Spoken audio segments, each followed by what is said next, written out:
I'm actually a native Californian, so I'm displaced still, but I've been out in Boston for some time.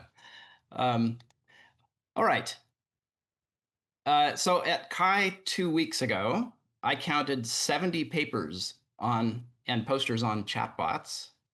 Um, 25 of these on patient or consumer facing health interventions with chatbots, and there was an entire session on large language models for health. But if you compare these to what's supposedly the gold standard of face-to-face health counseling with a health provider, um, there's something that's fundamentally missing. And that is the vast majority of these are text-based interactions. We're starting to see some speech-based interactions with the new real-time APIs that are coming out.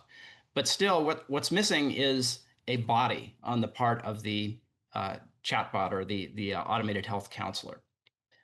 So what I want to talk about today is what health providers do with their bodies when they're counseling patients, how we can simulate some of that behavior, and why you'd want to do this. But let me start with a couple of personal stories to motivate what I want to talk about. So we've all been to see various kinds of health providers. I want you to think about like what's the best experience you've had and what's the worst experience you've had and what really stands out in your mind from those experiences. So I'll give you a couple of mine. Several years ago, I was working when I was at Boston Medical Center on a project to study providing access to cancer-related clinical trials for disadvantaged populations, trying to get more individuals into clinical trials by helping them find trials and then understand the informed consent documents, which are these long, complex legal medical documents that we expect patients to understand. So we did studies of oncology nurses consenting patients. We had our own research assistants do consenting patients. And to try and understand the verbal and nonverbal behavior that was going on in these situations, which is all to say I was very interested in informed consent. And at this time, I was scheduled for my first routine colonoscopy, which is a wonderful experience. And I was sent to a clinic with that was set up sort of like an assembly line. And so I was really looking forward to the consent experience, at least. I want to hear about, what would they talk about, risks and benefits and alternatives to care and all of these great things you're supposed to cover in informed consent. And when it was time for my procedure, the nurse walked up bedside, picked up the clipboard, looked at me and said, "You haven't even been consented yet. Here, sign this." And that was my first consent experience. So what was struck me was not so much the information that was conveyed or lack of information, but really the attitude and frustration exhibited by nonverbal behavior. In this case, proxemics, posture, facial display, clearly conveying frustration and upset at the situation. So let me fast forward a few years to a positive example. So I remember taking my daughter to her first routine visit with a new pediatrician, and the pediatrician comes in and adjusts her stool so she's sitting eye level with my daughter. Looks her in the face with a warm, uh, compassionate, accepting expression, and says, "So, tell me about your tummy. How's your tummy doing?" And completely removed the anxiety and any hesitation that my daughter had about talking to her.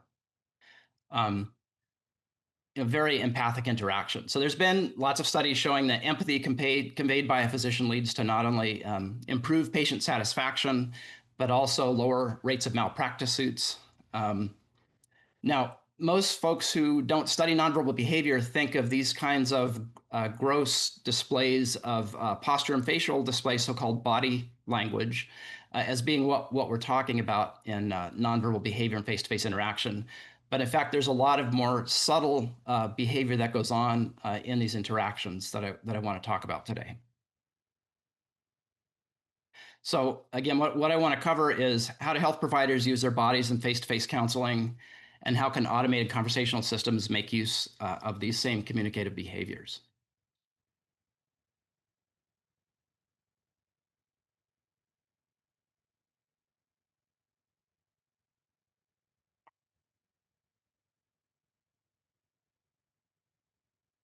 So this is a hospital discharge nurse explaining discharge instructions to a mock patient. So at the start of a lot of our projects, we'll go out and videotape sample interactions like this. So in this case, she's walking the patient through a booklet with her discharge instructions. And what we were studying is the kinds of hand gestures she's using. So when does she refer to different objects in the booklet or to whole pages of the booklet? What hand shape is she using? How is she coordinating that with her gaze? Checking with the patient to make sure she's looking at where she's referencing and also using gaze for turn taking. And so what we've been interested in doing is building simulations of these kinds of verbal and nonverbal interactions for doing patient-facing health interventions. So on the basis of this study, we built a virtual hospital discharge nurse. This is run in a clinical trial at Boston Medical Center. And in this intervention, we would print out a booklet designed for patients with low health literacy that we would hand the patient. We'd wheel up a bedside kiosk, and the patient would have like a half-hour long conversation with this embodied conversational agent that would walk them through the booklet using the same kinds of hand gestures that we saw the human discharge nurse use in the previous video clip. So I should say my lab is mostly NIH funded, or at least it was until a few weeks ago. So we develop large complex systems we put out in the field for clinical trial, but along the way do design studies to help us build these systems. So let me look at another example. So this is a genetics counselor at Dana-Farber going through an initial counseling session, again with a mock patient. This is one of my students. And this is a simulation of a initial genetics counseling session for a cancer patient. And this clip's about a minute long, so I'm just going to play it with audio, which I hope you can hear, and then we can discuss afterwards what you're seeing. So I would like you to pay particular attention to the nonverbal behavior, particularly by the genetics counselor. And we know that some people have very significant what we call genetic risk, or they inherited something from a mom or dad that made them at very high risk. So they live their lives at much higher chance to get cancer than the average person. But that situation is not particularly common.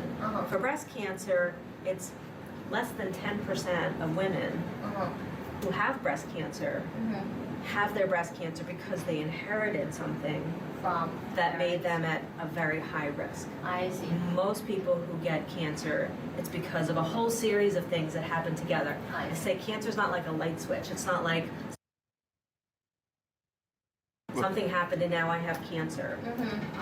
Usually it's something that happens over the course of your whole lifetime.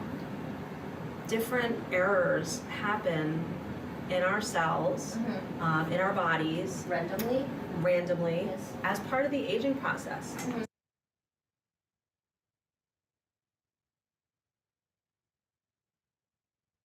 Okay, so I don't know if we can interact with folks here, but what kinds of behaviors are you seeing there?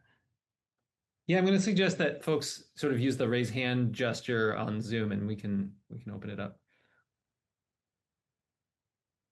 I definitely saw a lot of like attention checking and like, yeah, feedback kind of things.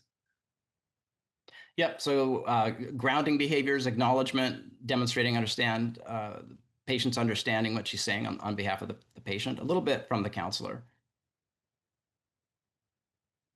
Let's open it up to others. Yeah. Whoa. I noticed that when she was describing the progression through life, she would like slowly use hand gestures and also like make her voice like kind of slow. It's like, this is just something that happens. It's like no one's fault. Absolutely. So, well, two things there. So there's the hand gesture. So David McNeil has this whole taxonomy of hand gestures and different information that they convey, different functions that they perform. So there she's doing a representational gesture of passage of time with the hand gesture, but then also with speech prosody, slowing it down for sort of dramatic effect. Yeah. Anyone else? A little louder I am. I'm very sorry. But I was actually curious about the slowing down aspect and just kind of how different reactions can play out with that. Because I feel like um slowing down that much can either be viewed as like very useful and helpful, or it can be viewed as like, why are you talking to me in this way? So I'm curious about like how the different reactions go to that. Just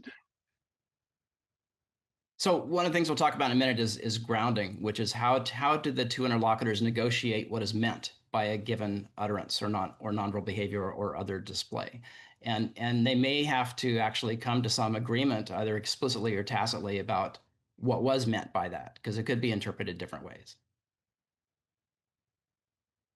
Yeah. I don't see any other hands, but so it's a little bit hard to see in this video clip. The counselor's also using actually a lot of different facial displays as well.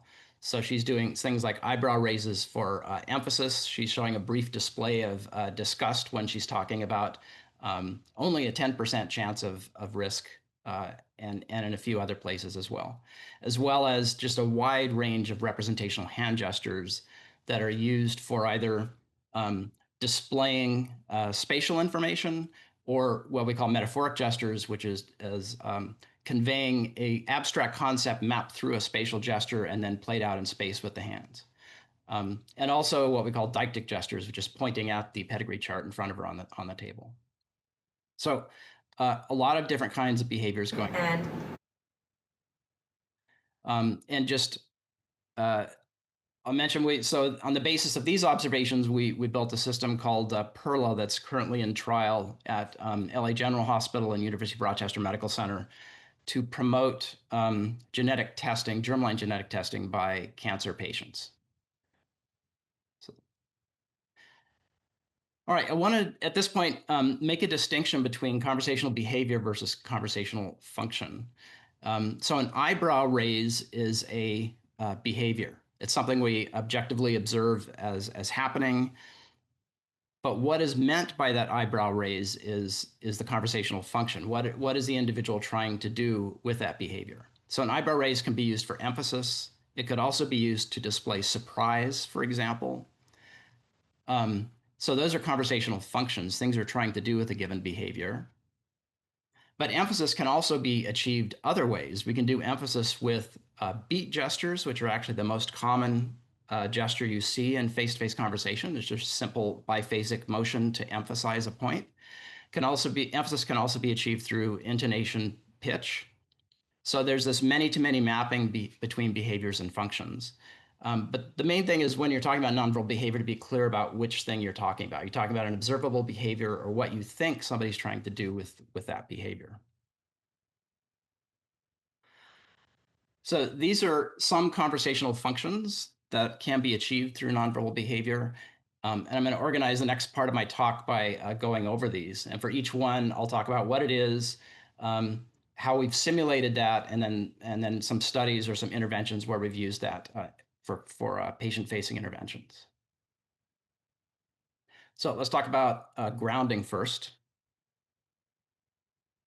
So when the genetic counselor walks in the room and greets the patient, and she says, "How are you?" How does the patient know that that's a bid for ritual chat and not an inquiry into her cancer status? And how do they both come to a mutual understanding of what was meant by that? So this can be an intricate negotiation for every utterance to figure out exactly what is meant by it by mutual agreement. And this theory of grounding in conversation was, the seminal work on it was done by Herb Clark and Susan Brennan, actually at Stanford some years ago. And they outlined a process and a series of cues that can be used for evidence of understanding, anywhere from continued attention as the weakest form, what was just mentioned or you saw there, so things like head nodding and so-called back channel cues, all the way up to explicit repetitions of what was just said or a demonstration of what you thought was just said. So we have a project now funded by NCI to collect patient-reported outcomes at home by cancer patients as they're undergoing treatment. So patient-reported outcomes are just are symptoms. And we've been particularly interested in looking at reports of pain. So how can we find out in detail a rich description of patients' pain experiences? And how can we have our systems, if we're doing this with a conversational agent, express appropriate empathy for different reports of pain?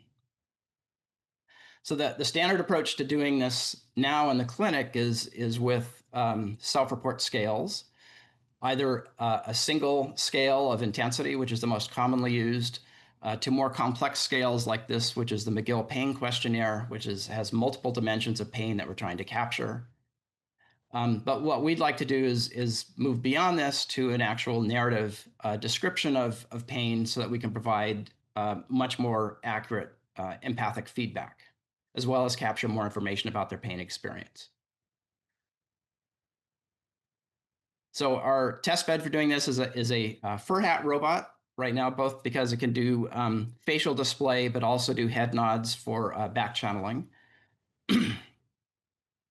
And in this system, we're capturing the speech of the user's pain report and also doing facial recognition of their emotional display or affect display using OpenSense, and then feeding these into a model that outputs the empathic utterance by the agent, demonstrating understanding of the pain experience, as well as specification of the nonverbal behavior for the robot, so facial display and whether to move the head or not. So I'll show a little demo of this. Is there anything specific about the pain in that location that stands out to you? How would you characterize the sensations you feel in that area? It hurts very much when I sit for a long period or stand up for a long period of time.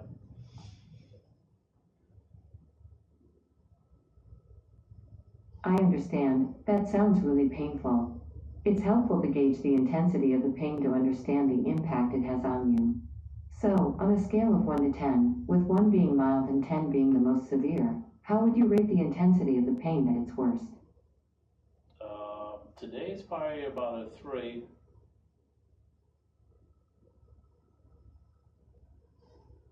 I hear you. A 3 can still be tough. So we did a little lab experiment where we had people come in and talk about a pain experience or episode they had within the last 2 weeks, and either talk to this version of the robot about it or the robot that just gave back channel acknowledgement to their reports, which is more aligned with standard of care as you might observe clinicians administering pain questionnaires. And found that when we did the empathic grounding, that patients reported significantly higher on standardized measures of empathic listening, emotional intelligence, and working alliance.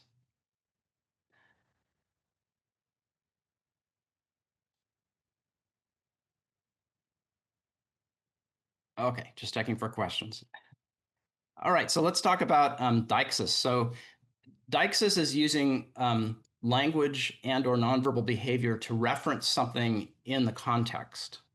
The canonical example is selecting something in the physical context of the interlocutors, pointing out something, for example, but it can also be used to reference current time, current place, current relationship status, or other things that are in the general context of the dialogue that's going on. So I showed you this example of a discharge nurse earlier explaining discharge instructions. So we did some studies looking at how different kinds of textual displays are described using hand gestures and pointing gestures. And we've used these in a number of our systems. I'll show you a little demo of one where the agents, this is a shared decision-making conversation around birth control for a preconception care intervention for African-American women. Based on your rankings, here are 3 birth control methods that might work for you. This chart has some information about each one. It shows how good each method is at preventing pregnancy, preventing sexually transmitted infections, the most common side effects, and information about getting and using that method. So in this system, we had over 500 women interact with it for 6 months to try and increase the preconception preparation. We screened women on 105 risk factors. A typical woman would have a unique set of 22, and then we'd interact with them over 6 months to incrementally address their risk factors. And finding we were significantly better at increasing their stage of change from pre-contemplation and contemplation into action and maintenance for a greater percentage of their behaviors compared to a non-intervention control group. So another example of Deixis is as used by a humanoid robot that actually has arms that can point. So most of our work's with virtual agents, but we've been playing increasingly with humanoid robots. And what I've been interested in is how can we use the unique affordances of these platforms to actually move into the place where a user's making a health-related decision and use Deixis and persuasive language to try and get them to do a healthier behavior. So our initial application here is in food choice. If we can catch you at the moment you're trying to decide what to eat, can we be persuasive in getting you to eat healthier? So we set up a food pantry in our lab where we could do a repeated trials experiment, where we had people come in and assemble a series of meals, either for themselves or for others, and then systematically manipulated either whether the robot could move into your space where you're making the decision, do deictic gesture, persuasive language. We also looked at if it did trust building and counseling on nutrition before it started this exercise. So if while you're making a decision, Pepper could move into the space where you're deciding, point at something, look at you, and tell you why you should really pick the broccoli over the soda.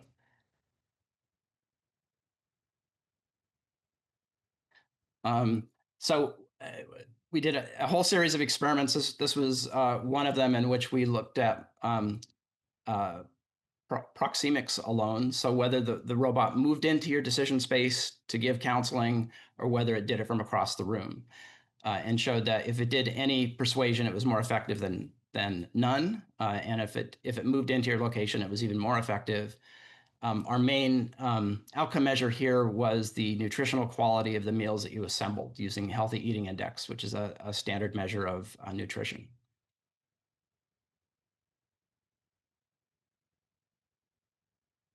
So Deixis can also be performed with gaze.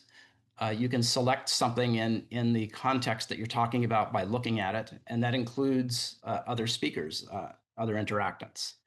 So we were interested in looking at multi-party counseling conversations where a robot like Furhat could turn and look at the particular individual it was addressing in the context of counseling. And our task domain here was looking at couples counseling, couples relationship education specifically.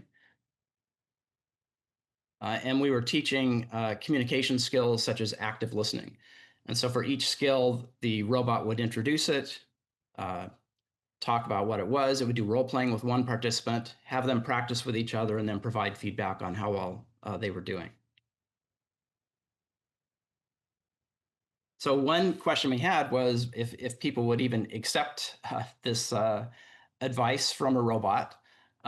We had couples come in from college age up to seniors, and they were about 90% compliant when the robot asked them to do exercises, and also exhibited a lot of comfort with the situation through a lot of intimacy behaviors that we observed during these studies. So a lot of these were done with Wizard of Oz, but the final system we built was fully automated. And we compared the automated couples counseling robot to people getting the same information from text and imagery, where it was essentially the robot script in text form, including the exercises that it was asking them to do. This is within subjects, so we had people do one session with one or the other, take a week off and come back and do another session with the other modality. Teaching different skills, of course, counterbalanced. And when we asked them to directly compare these two modalities, they rated the robot significantly higher on satisfaction trust, engagement, a number of other measures, but also they rated their partner higher on empathic listening after interacting with the robot.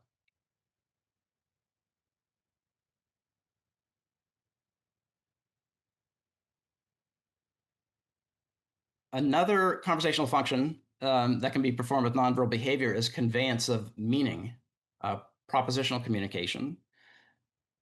So one of the richest channels for this is hand gesture. So we looked at several examples of these with the genetics counselor. This is a metaphoric gesture. So she's saying, it's not like something happened and now I have cancer. So the concept she's conveying is the idea of an episodic event, something that's just happening. And she does this by using the metaphor of a light switch, pulling a cord to turn a light on. And then she's acting out that concept with her hands. So these are so-called metaphoric gestures where we're making use of metaphoric concepts or mappings, spatial mappings.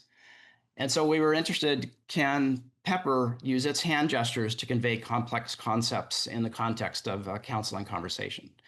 For example, could it display relative risk using a risk ladder by saying, your risk of cancer relative to other things you might know about is, so much, using the distance of the hands to convey that concept.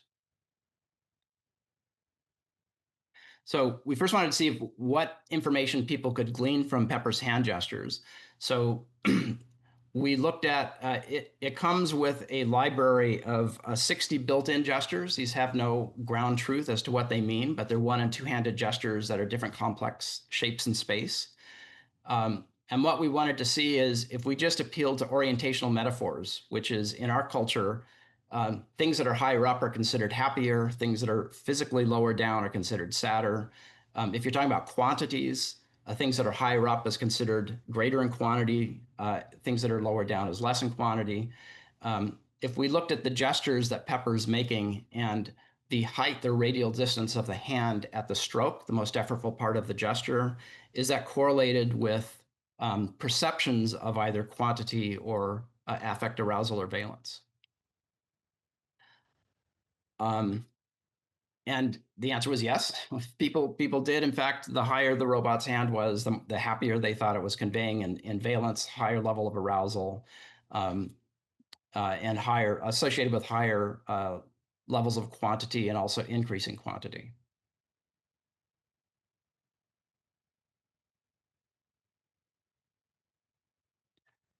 Of course, nonverbal behavior can be used to convey emotion. In almost every system that we've built, we've used the facial display of concern to convey empathy in counseling.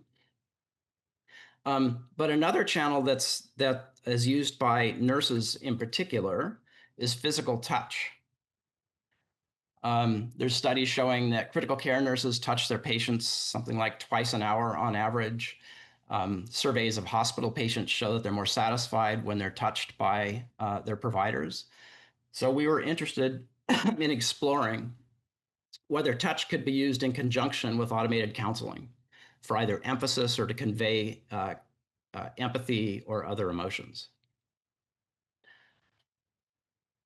There was a interesting study some years ago that looked at how good are people at conveying and perceiving emotions through touch alone, where they had people come into the lab and one was given an emotion to convey and they could contact another participant only through touch by sticking their hand through a curtain, and found that people were significantly better than chance at perceiving the emotions that were trying to be conveyed. So we were trying to appeal to all of this work to see what we could do. So we built this Frankenstein contraption. We started with a glove, a haptic glove that could squeeze participants' hands at different pressures and patterns. And then we wanted to look at, if we did this in conjunction with a conversation, how would people perceive this, the squeezes? And initially we found that people felt that the talking head and the glove were disconnected. So we added a mannequin in to sort of conceptually bind it all together. And then it kind of worked, although people thought it was still pretty weird. But we did a whole series of studies looking at what patterns and pressures of behaviors were perceived to convey different types of emotion. And then the final study was looking at if we're doing a counseling conversation and we're trying to convey empathy through patterns of squeezing the hand, of touch, would people be more receptive to that? Would it be more effective at building alliance and perceptions of empathy? What we found is that some people are comfortable being touched and some people are not. And when we added a pretest survey to determine where they fell on the spectrum of comfort being touched by strangers, then those who were comfortable being touched had a positive reaction to TouchBot using these squeezes during conversation. Those who were not comfortable being touched, though, had a very negative reaction. But there's been lots of studies since this looking at robotic touch and perceptions of that. But I still haven't seen work trying to do this in the context of a conversation. So I think it's still an open area of research.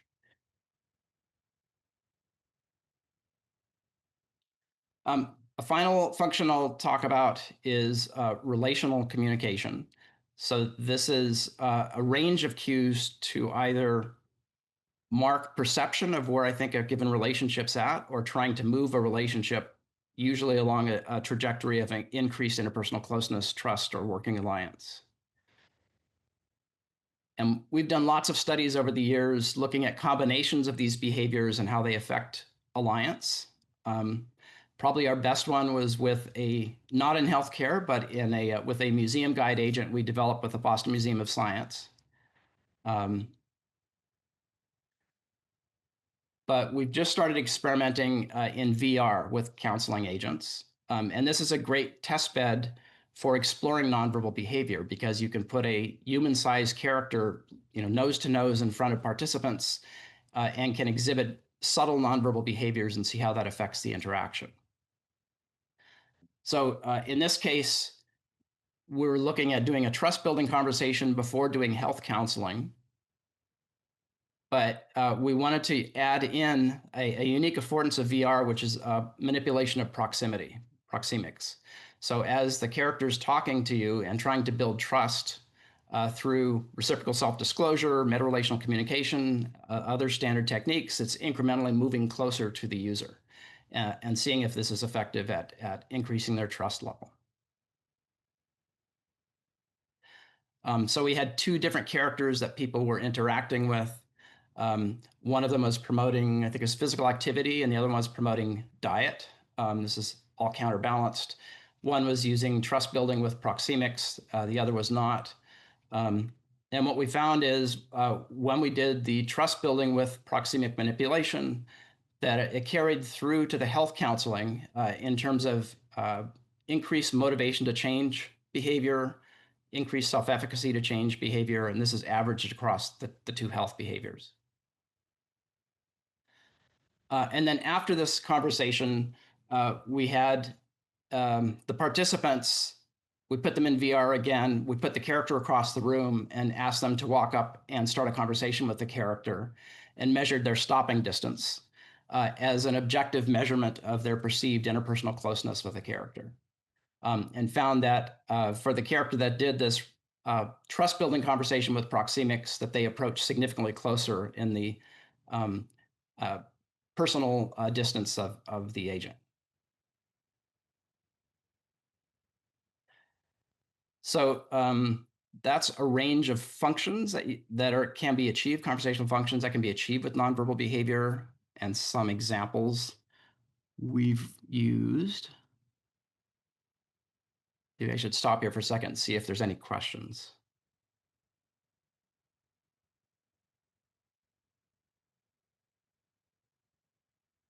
I'm with you.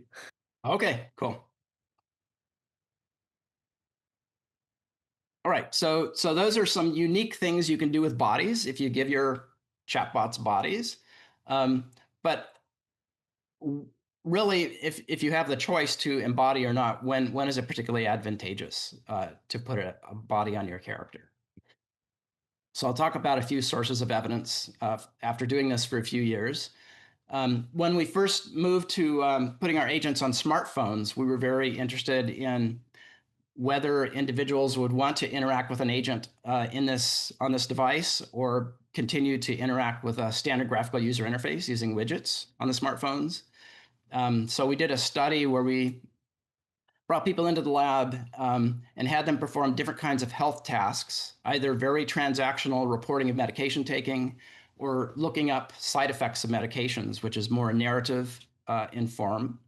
And then gave them the option of doing those tasks with either a standard GUI or with talking with the character.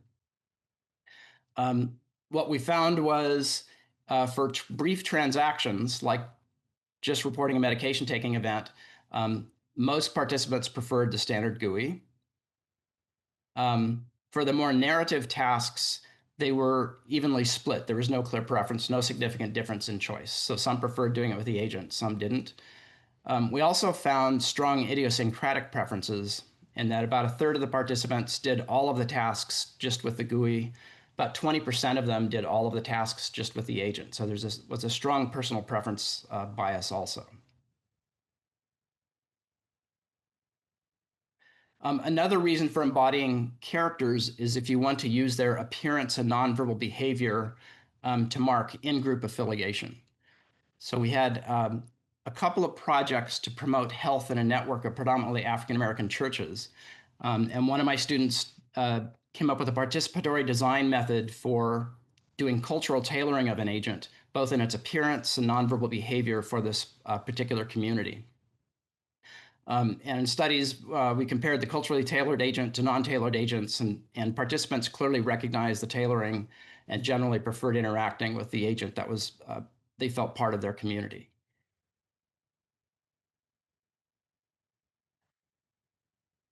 But a final reason, and in my mind, one of the most important ones, is in our work with disadvantaged populations.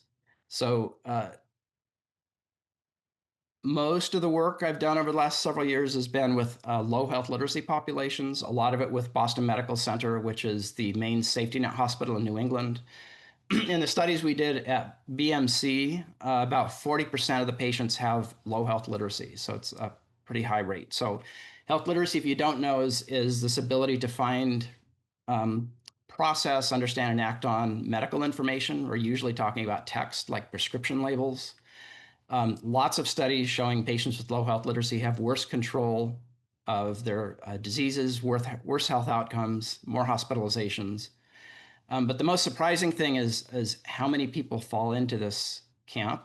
It's about a third of US adults, although some studies I've seen put it as high as 46%. But there's a large percentage of the US population have low health literacy. This is also highly correlated with computer literacy in the studies that we've done. So a lot of folks actually struggle with text, with as well as conventional user interfaces. So the virtual hospital discharge nurse I showed you at the beginning of my talk, that clinical trial was done at Boston Medical Center. Almost half of our participants out of 764 had low health literacy by a standardized measure. And at the end of this interaction, we asked them if they'd preferred getting their discharge information from their doctors or nurses in the hospital, and actually more admitted they preferred getting it from the conversational agent. In general, working with these patients, they don't want to deal with a keyboard. They don't want to deal with a lot of text. When you put something in front of them that looks and feels like a face-to-face conversation, they're much more comfortable once they get over the initial interaction. One or two turns of conversation, and they're good to go. In that study, we also found that patients with low health literacy were significantly more satisfied interacting with a conversational agent than those with high health literacy or adequate health literacy. So my hypothesis is it's because the narrative format is much slower compared to, say, just drilling down in a graphical user interface. And so folks who are technically literate often are less satisfied with these interfaces because it takes longer to get the information they need. Whereas those with low health literacy feel comfortable with this, and perhaps it's the only way they can get the information that they need. We've also done a couple of studies where we did head-to-head comparisons of conversational agents to conventional user interfaces. In one, we looked at NCI's search engine for clinical trials. So this is a standard keyword and facet-based interface to let you search for about 10,000 clinical trials in their database. We did some initial testing and found that folks with low health literacy basically couldn't use this at all. They lacked even the mental model of how search engines work. So we built a conversational agent that provided a sort of conversational interface to the same database of trials that would interview them about what they were looking for and then walk them through the trial explanations. And then in a trial comparing those two interfaces, we found that these were the cancer patients in Virginia Commonwealth University, that those with low health literacy still failed to complete even a simplest standardized task in finding a trial, but about a third of them could find correct trials with the agent. Also, when they were looking for trials for themselves, they were significantly more satisfied with the trials that they found compared to those accessed through the standard interface. And another head-to-head comparison we did was with a project to collect family health histories. So this is something that a genetics counselor might do when they first meet with you, where they map out your family tree and the health status of all the individuals in it. There's a tool for this on the web called My Family Health Portrait that's developed by the Surgeon General's office that we found was very difficult to use for individuals with low health literacy. We built a conversational version of this. Was funded by National Human Genome Research Institute. And we found that, well, some participants took up to an hour to enter all of their family information. Those using the My Family Health Portrait could only complete about half the time, but almost all of them were able to complete it with a conversational agent. This was at Boston Medical Center with 74% low health literacy in our sample. All right, one final word. So I haven't talked about dialogue engines or language models today, and you might have noticed all of these buttons on our interfaces. The systems that we put out in the field in front of patients today, providing medical advice in clinical trials, we still use deterministic, rule-based dialogue flow like representations with template-based text generation. So relatively simple technologies. The reason for this is they need to be safe. They need to be thoroughly validated by the clinicians we work with. And also the clinicians we work with want to be able to tailor every utterance that the agent is giving to participants. Every word, the prosody, even the nonverbal behavior. But we're increasingly using large language models to help us design these systems, as well as exploring hybrid architectures that mix the two of them. So I have a couple of my students now who are developing a tool that takes the information we want to convey to a patient, so written text, patient education materials, and uses large language models to divide this up into a series of conversations and then incrementally design each of the conversations with a dialogue flow like formalism, where it can be incrementally extended by the large language model, but then the end product edited and validated by clinicians before we actually push it out in the field.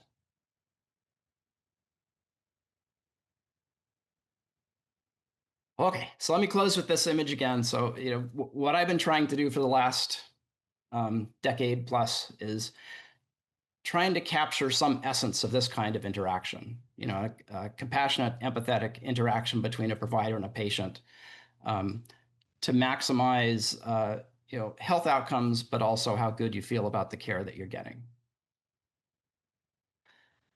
This is my crew at Northeastern, who is responsible for all of this stuff I've been talking about. And I think I'll stop there and take your questions. All right, thunderous Zoom applause. That is muted. So yeah, we have some time for conversation. Please feel free to either put it in the chat or use the Zoom raise hand feature, and we'll go from there. Given that you are on video, do I take it that you have a question, or I could let others go. Or you can just go. Okay, I just have one question about the realism of virtual agents compared to maybe what we're seeing today with like photorealistic video generations. And Yep. I understand. Yeah, I mean, just curious, like how much of a difference does the representation of that virtual agent make? Like, have you, rather than comparing only GUIs to virtual agents, have you done things around the virtual agent design itself? We've done some, and there's other studies looking at this as well. Like Render Me Real was a study in SIGGRAPH some years ago that looked at a whole range of visual representations for characters and people's perceptions of them. First, the bottom line is you always want to test with your particular target population for a particular task to see what works best. And it's not only the visual representation, but it's the appearance of the character, its apparent age, its race, its attire, the setting that it's in. All of these things are confounds in answering that question. We have found that people are comfortable talking to these toon-shaded characters. Some of them have told me they're comfortable disclosing potentially stigmatizing information more with a character than they would with a person or a photorealistic character.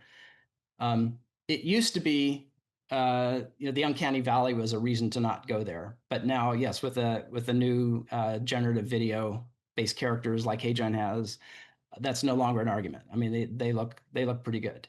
But so far, they have pretty limited range of nonverbal behavior, right? They're basically talking heads with some gratuitous emphasis gestures thrown in. But we're getting there. So that's certainly a design option, but I would always recommend testing with your particular population to see what works for them.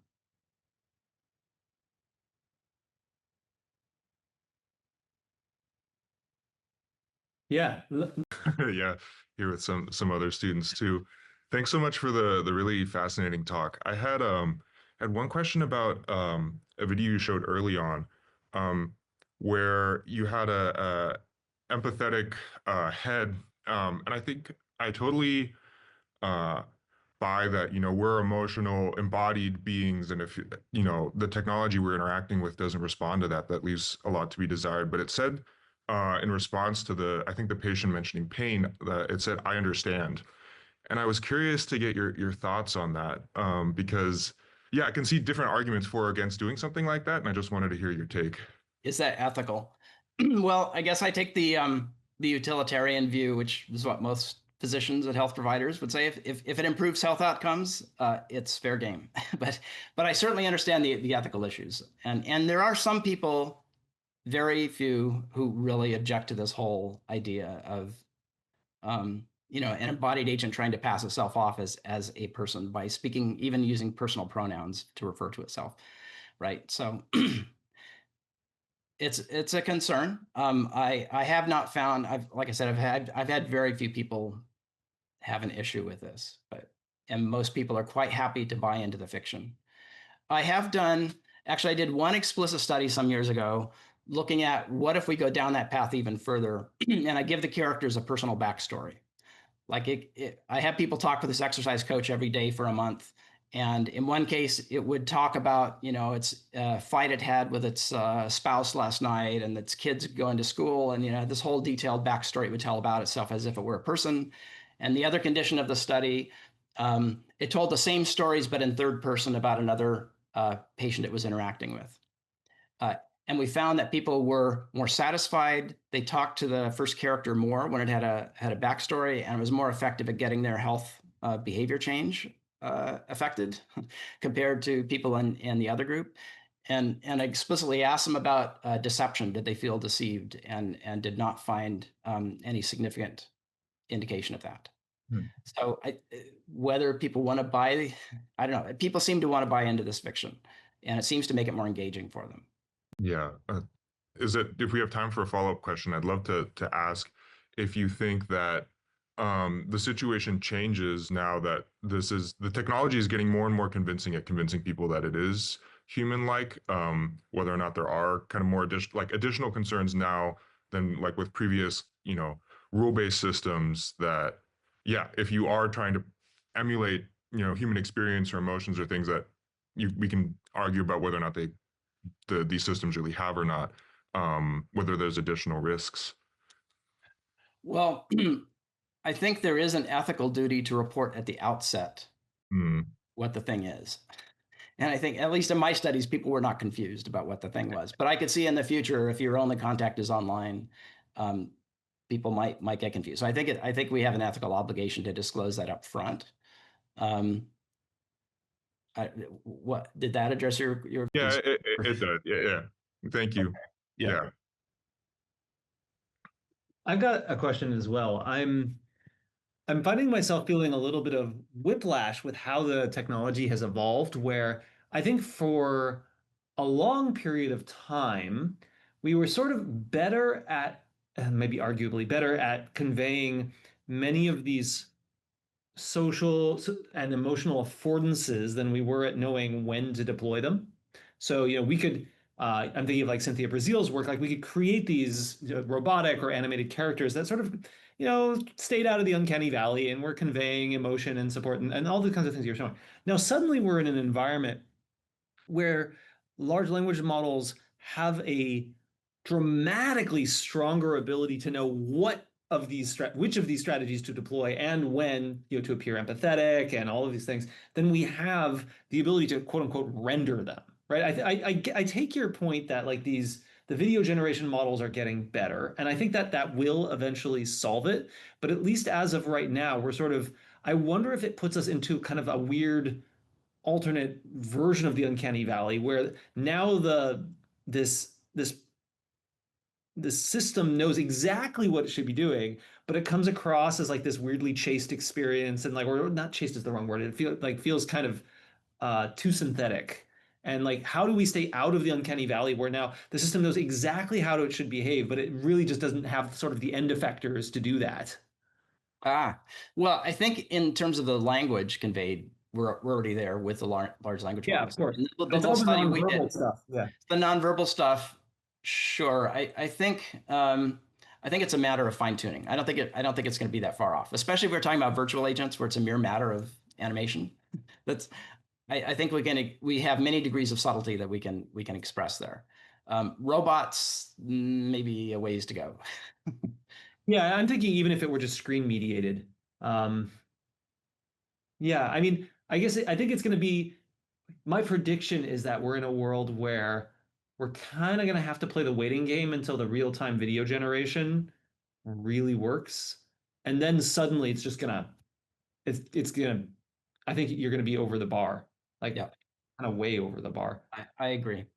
What's your take on these, on the literature that's saying things like, Chat GPT has better bedside manner than actual doctors, et cetera, et cetera? Do you feel like this is like, do you buy into this? Do you feel like, like I'm trying to figure out like where's the end game here? End game, I don't know, but there's a wide range of quality of health providers, as in any profession. But even in our study we did with a discharge nurse a decade ago, people preferred talking to our agent primarily because they didn't feel rushed or talked down to, because the folks in the hospital were just rushing around and they didn't get their questions answered. And it's also the study we did with empathic feedback for pain reports. If you look at we watch videos of providers doing administration of pain reports, and basically their empathic response is if they even say that. So I'm not surprised that ChatGPT can give more empathetic responses, or that people rate them as more empathetic. Yeah.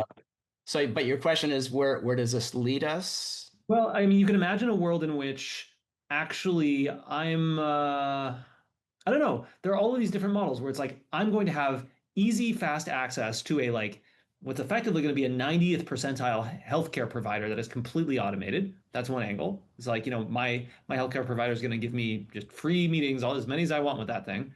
Another one is going to be, now my doctor is going to be sort of like puppeting many of these things almost in like simultaneous conversations. Like a third is like nothing will change. Yeah, I am just curious sort of where you feel like the equilibrium is going to land. I don't know. All right. Yeah. Me neither, damn it. Just has a question. You're muted. Okay, sorry. Thank you, Professor. Really appreciate the talk. This is of much interest to me as I come from both speech and computer vision, and now I'm learning more about LLMs. And I'm very passionate about this whole healthcare situation. I think we all experience it personally. My question is, if we can't solve the problem in the clinical setting just because of the complexity of the payer provider, like, the money talks, right? I think it's been discussed from a legislative angle and nothing has changed. But is there an opportunity to build outside, like as an extended care, where these technologies will alleviate some of the issues indirectly? Well, maybe this gets at Michael's question also. So maybe maybe the clinician provides the medical diagnosis and treatment, and they hand you off to an agent to do the empathetic feedback.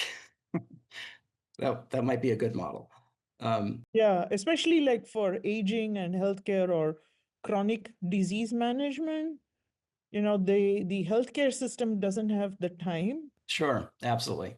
Yeah, so there's a great model where you're interacting with the people with chronic conditions interact with an automated system, but then the clinicians just check in occasionally to monitor and maybe tweak the control knobs a little bit. So I think that's a very viable future path. Yeah. Okay, you validated my thesis. I mean, we've done a couple of projects with patients with atrial fibrillation that had a similar model to that. We gave them a coach on a smartphone with a heart rhythm sensor, but then there was a dashboard back in the clinic, and so it could post alerts if there were problems. The clinician could review that, pick up the phone, call the patient, and take action on an event-driven basis. I think we're about at time. So I want to thank our speaker for joining us, and welcome back virtually to California. It's really cool to see. I really do expect some massive shifts in this space over the next few years. So I'm glad you're thinking ahead about this. So again, thank you. I hope you have a wonderful weekend since it's almost the end of the workday over there on the East Coast. So thanks again, and we'll see you, I guess, in person next chance we get. Okay, thank you. See ya.